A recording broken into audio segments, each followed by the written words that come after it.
Wade Eck here for MMA H.E.A.T here with Robbie Lawler. Robbie, just have to ask, at the when you looked up at the clock at the end of the 5th round fighting Hendricks, what was going through your head? Yeah, I didn't look up at the clock. I looked up at the ref and I was like, oh man, he's just laying on me.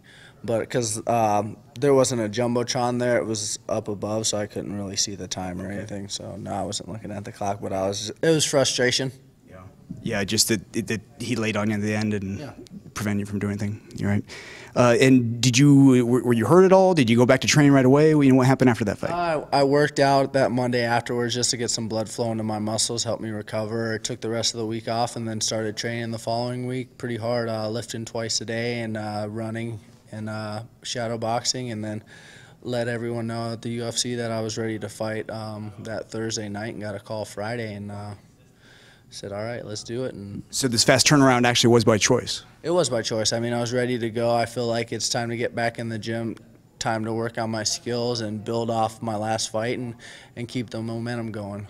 And did you expect that to pair you up with Jake? Was that what you thought the fight would be? No, I didn't ask for anybody. I said, hey, if you need me, I'll fight. And then they gave me a name. I said, all right, let's do this. I mean, it's not about calling your fights. It's about going out and fighting who they want you to fight and proving that you're one of the best in the world, if not the best.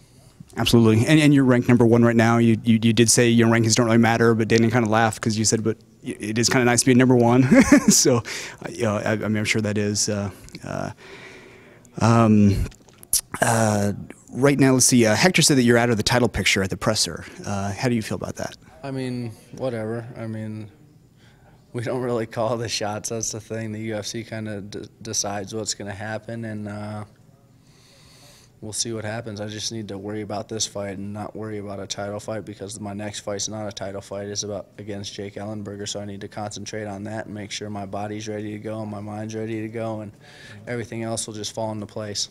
Now, with you, Tyron, and Hector all at AT&T, I mean, do you see that as a good thing or a bad thing? Tyron thought he was going to get one of the next title shots. What are you thinking about that? Yeah, it's a good thing because we're all training hard, we're all pushing each other, and we're all striving for the #1 spot. And yeah, it's good for the team to have a lot of guys fighting at a high level, and we have a lot of 170-pounders, not just in the UFC, that are helping, and we have a lot of fighters fighting in the UFC, so we're all making each other stronger, making each other better.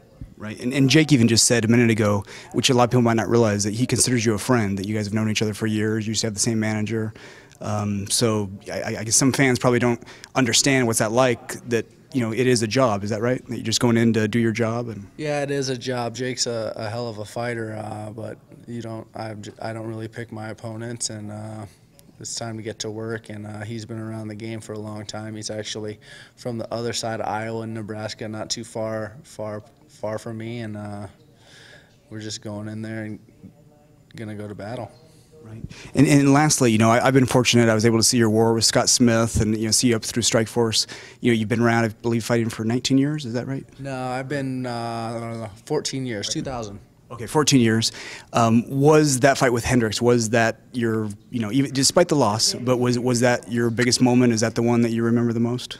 Yeah, it's the biggest moment because it was my last moment. So May 24th will be my next biggest moment, and then I'll just keep building from there. It's always planning for the future, always trying to get better, and that's what my plan is.